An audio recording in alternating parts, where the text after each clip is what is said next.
Hello दोस्तों, क्या हाल चाल आप लोगों का। इस वीडियो में हम मोल कॉन्सेप्ट को सीखेंगे। मोल कॉन्सेप्ट कहता क्या है? Mole concept is ratio of given mass of substance to its molecular mass, that is mole equals to given mass of substance in gram divided by its molecular mass in gram. Okay, इसको दूसरे तरीक़ा से भी लिख सकते हैं, given mass of substance in gram divided by molar mass of it. Okay, इसको आप शॉर्टकट फार्मूल में सिंबल की तरह लिखते हैं। मोल को कैसे लिख सकते हैं? गिवन मास ऑफ सब्सटेंस को स्मॉल एम से रिप्रेजेंट करें और मोलर मास को कैपिटल एम जिसके बेस में स्मॉल एम हो ये से रिप्रेजेंट करें। If volume and density of the substance is given, हमें वॉल्यूम और डेंसिटी गिवन है लेकिन मास हमें डायरेक्टली दिया नहीं है, उस वक्त हम क्या कर सकते हैं? Mass equals to volume into density. ये किसका वॉल्यूम हुआ? Given mass of substance. ये density of given mass of substance, ये हुआ volume, molar volume of given mass of substance, molar volume of given mass of molar volume of molar mass, and this is density of molar volume of the same substance. Okay, अब इधर हमने लिख दिया है V volume of given mass of substance and capital V volume of molar mass of the substance. Since density of substance is same no matter what is the amount of substance, हमें क्या मालूम है? एक substance का density same होता है, हम जितना भी अमाउंट उससे निकाल के लिए, उसी से हमने यहाँ क्या कर दिया? डेंसिटी टर्म कैंसिल हो गया। उसके बाद में हमने मोल, क्या मिला हमको? Mole small v by capital V। Small v है volume of given mass of an substance, capital V है molar volume of that substance, of molar volume of that substance. ठीक है, बी इक्वेशंस आप लोग ने सीख लिए होंगे कैसे निकलता है। इक्वेशन 1 को हम मॉडिफाई कर सकते हैं। इक्वेशन 1 में हमने क्या लिख लिया? मोल का डेफिनेशन इस तरह से लिखा था कि given mass of substance divided by molar mass.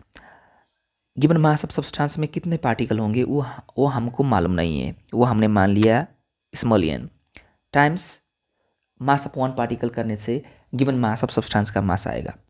Molar mass दूसरे तरीक़ा से क्या लिख सकते हैं? मोलर मास में हमें मालूम है 6.023 10⁻23, इसे एवोगाड्रोस नंबर कहते हैं, जिससे कैपिटल एन से जनाते हैं इतना पार्टिकल होता है।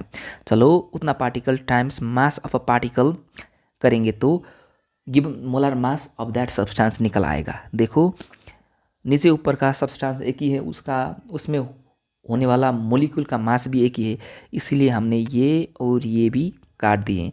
हमें क्या मिला?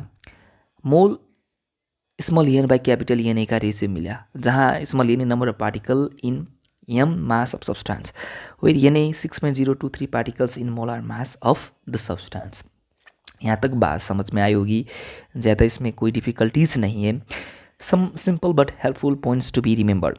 कोई सिंपल टर्म्स है लेकिन वो बहुत ही हेल्पफुल हैं। जैसे वन मोल का मतलब क्या होता है? 6.023 10⁻23 पार्टिकल्स होता है। जैसे हम एक दर्जन कहते हैं, क्या समझते हैं? 12 समझते हैं। वन मोल कहते ही आप लोग का समझना है 6.023 10⁻23 पार्टिकल समझना है। पार्टिकल कुछ भी हो सकता है, जहाँ पर एटम भी हो सकता है, मॉलिक्यूल्स भी हो सकता है, आयन भी हो सकता है, न्यूट्रॉन, प्रोटॉन, इलेक्ट्रॉन, कोई भी हो सकता है। अब यहाँ हम कोई टर्मिनोलॉजीज, कुछ टर्म्स सीखेंगे जो आप लोगों को बार बार कंफ्यूज करेगा। वन मोल एटम, अगर कोई आपको वन मोल एटम कहेगा तो आप समझ लेना 6.023 10⁻23 एटम। अगर वन मोल एटम का मास कहेगा, आप लोग समझ लेना 6.023 10⁻23 एटम का मास समझ लेना। उसे हम क्या कहते हैं? Molar mass of the atom कहते हैं। उसे क्या कहते हैं? Molar mass of the atom कहते हैं। Molar mass of the atom कहते हैं। ये molar mass of the atom क्या होता है? इसका मोलिक्यूल का मास इन ग्राम से मैथमेटिकली इक्वल होता है। कैसे होता है? Molar mass of the atom किससे मैथमेटिकली इक्वल होता है? एटम का मास इन ग्राम से मैथमेटिकली इक्वल होता है। जैसे दूसरे तरीका भी है, इधर वन मोल एटम कहने का। ग्राम एटम भी वही बताता है 6.023 10⁻23 एटम बताता है। ग्राम एटम मास भी क्या बताता है 6.023 10⁻23 एटम का मास बताता है। अब हम लोग मोलिक्यूल के टर्म में एक्सप्रेस करेंगे। वन मोल मोलिक्यूल का मतलब होता है 6.023 10⁻23 मोलिक्यूल होता है। सिमिलरली वन मोल मोलिक्यूल का मास भी वही होता है 6.023 10⁻23 मोलिक्यूल का मास। इसे कहते हैं molar mass of this molecule भी कहते हैं। This molar mass of the molecule mathematically equal होता है मोलिक्यूल का मास इन ग्राम से। ग्राम मोलिक्यूल्स, अब यही बात का दूसरे तरीके से भी कह सकते हैं। ग्राम मोलिक्यूल का मतलब होता है 6.023 10⁻23 मोलिक्यूल होता है। ग्राम मोलिक्यूल का मास होता है मास ऑफ 6.023 10⁻23 मोलिक्यूल्स होता है। सिंपल बात है, समझ में आई होगी। अब हम कुछ टर्म्स हमने आगे पढ़ ली हैं, आगे दूसरे वीडियो में पढ़ ली हैं, फिर भी हम उसको इम्पोर्टेंट पॉइंट्स को हम रिवीजन करने चाहते हैं। वन मोल पार्टिकल का मास होता है 22.4 litre, volume 8 standard condition. One mole particle has mass 6.023 10⁻23 particles mass. इसे क्या कहते हैं, molar mass of the particle भी कहते हैं, और वो पार्टिकल का मास इन ग्राम से मैथमेटिकली इक्वल होता है। यहाँ तक आप लोगों का बात समझ में आई होगी। अब यहीं पे हमने कुछ रिवीजन कर दिया है। One mole has mass equals to molar mass of it और मोलिक्यूल मास इन ग्राम से बराबर होता है। वन मोल में कितने पार्टिकल होते हैं 6.023 10⁻23 पार्टिकल होते हैं, समझ आई होगी। वन मोल का वॉल्यूम कितना होता है 22.4 litre at standard temperature and pressure. Similarly जब हम इधर n मोल कहेंगे तो हर एक चीज़ n टाइम्स से बढ़ जाएगा। जैसे n मोल पार्टिकल होगा तो यहाँ पर कितना वो इसका n मोल होगा तो इसमें n मोल होगा तो कितना पार्टिकल होगा n इंटू 6.023 10⁻23 पार्टिकल होगा। सिमिलरली अगर क्या होगा n मोल होगा तो कितना वॉल्यूम होगा n इंटू 22.4 लीटर वॉल्यूम होगा। जैसे कि n मोल होगा तो n इंटू Na पार्टिकल होगा। इधर क्या होगा n मोल होगा तो n टाइम्स क्या होगा तो मोलार मास होगा। यही तो है कंसेप्ट, यही बात तो हमको सीखनी चाहिए थी इधर।